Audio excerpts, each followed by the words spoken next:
What the Hype versi Deep on Topic. Pertama, Presiden terpilih Amerika Serikat Donald Trump menunjuk pendiri SpaceX, Elon Musk, masuk kabinet pemerintahannya. Menurut Trump, sang pemilik platform media sosial X itu cocok mengurus masalah keuangan dan efisiensi budget pemerintahan. Karena itu, Trump mengatakan dirinya menunjuk Elon Musk untuk memimpin Departemen Efisiensi Pemerintah atau US Department of Government Efficiency. Trump mengatakan Elon Musk akan didampingi mantan kandidat presiden dari Partai Republik, Vivek Ramaswamy, memimpin badan baru yang akan resmi berdiri saat dirinya resmi dilantik Januari 2025 mendatang. kedua, Pegawai Kementerian Komdigi yang dulu namanya adalah Kominfo ditangkap sebagai tersangka kasus judi online. Dari 11 pegawai tersebut, 3 merupakan tersangka utama, yakni AK, AJ, dan A. Saat ini salah satu tersangka utama AK menjadi sorotan lantas bisa menjadi pegawai di Komdigi padahal tak lulus seleksi. Posisi AK di Komdigi yaitu sebagai tenaga teknis sistem pemblokiran, sehingga AK memiliki wewenang penting untuk menentukan mana website yang diblokir dan mana yang tidak. Menurut Trubus Rahardiansah, pengamat kebijakan publik Universitas Trisakti, menduga bahwa praktik ini tidak hanya di jajaran staf, tapi juga sampai tingkat atas, sebab ASN tidak mungkin berani melakukan tindakan yang melawan hukum tanpa restu atasan. Gimana menurut kamu, Dioters? Ketua ketiga, Umum PSSI Erick Thohir memastikan bahwa pemain naturalisasi Timnas Indonesia, Kevin Dix, bisa bermain melawan Jepang pada putaran ketiga kualifikasi Piala Dunia 2026 zona Asia Grup C.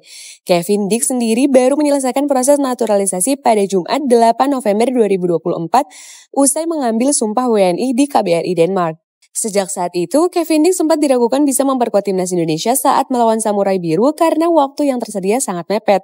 Kevin Dix akhirnya dipastikan bisa memperkuat skuad Garuda saat melawan Jepang nanti. keempat, Laga kelima grup C putaran ketiga Piala Dunia 2026, Timnas Indonesia versus Jepang, Shin Tae-yong cuci otak para pemain.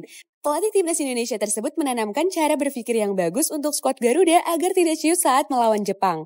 Jepang akan menjadi rintangan berat untuk Indonesia yang tengah dalam situasi krusial. Timnas Indonesia bakal menjamu Jepang dalam laga kelima grup C putaran ketiga kualifikasi Piala Dunia 2026 zona Asia di Stadion Utama Gelora Bung Karno Senayan pada Jumat 15 November 2024. kelima, Rumor pemanggilan Ronaldo Kuateh ke skuad Timnas Indonesia untuk ajang Piala AFF 2024 mendapat reaksi dari media Vietnam. Mereka mempertanyakan pemanggilan tersebut. Andai Ronaldo Kuateh benar-benar mendapatkan panggilan Timnas Indonesia di Piala AFF 2024, keputusan tersebut dipertanyakan media Vietnam Soha.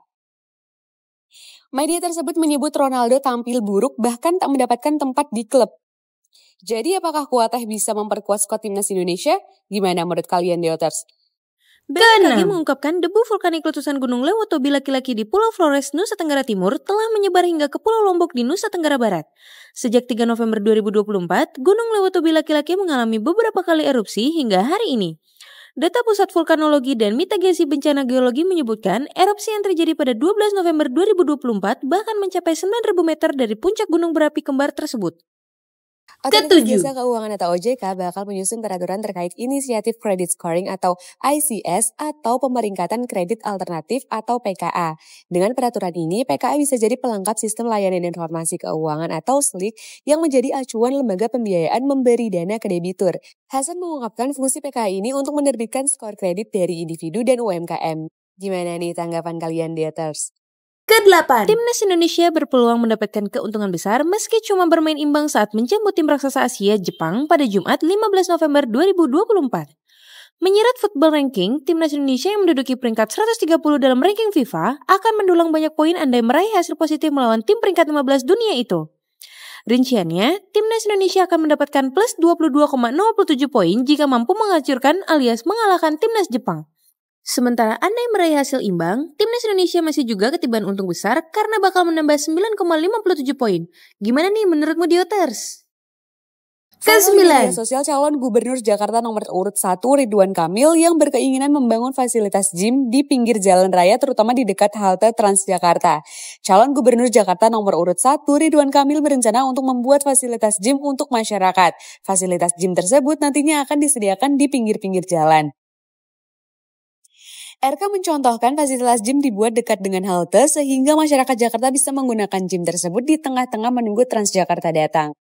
Nah, gimana nih menurut tanggapan kamu, Deoters? Kapolri Ke-10. Jenderal Listio Sigit Prabowo menunjuk tersangka judi online atau Judol Gunawan Joget Setbor sebagai duta anti judi online dan menangguhkan penahanannya. Kapolri mengakui banyak yang memprotes penangkapan Gunawan Setbor. Namun, kata dia, dari hasil penangkapan ini, polisi melakukan pengembangan dan menangkap 2 tersangka pelaku marketing pemberi gift kepada influencer tersebut. Sementara itu, kepolisian akan menjadikan pelaku yang tidak sadar bahwa mereka terlibat judol untuk membantu kampanye anti judi. Gimana tanggapan kalian, Deotards? Nah, itu dia What the Hype versi Deep on Topic. Next, bahas apa lagi nih? Jawab di kolom komentar ya.